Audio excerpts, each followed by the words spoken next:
పోయాను ఎంతో సుందరుడమ్మ తాను. ధవళ వర్ణుడు రత్న వర్ణుడు నా ప్రియుడు, అవని 10,000 అతి శ్రేష్ఠుడా తండు. ధవళ వర్ణుడు రత్న వర్ణుడు నా ప్రియుడు, అవని 10,000 అతి శ్రేష్ఠుడా తండు. ఎవరు ఆయన కిలలో సమరూప పురుషుండు,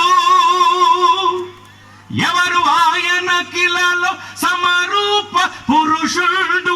అవలీలగా అతని గుర్తింపగలనమ్మ, అవలీలగా అతని గుర్తింపగలనమ్మ. ఎంతో సుందరుడమ్మ తాను. నేనెంతో మురిసిపోయాను, ఎంతో సుందరుడమ్మ తాను. ఎంతో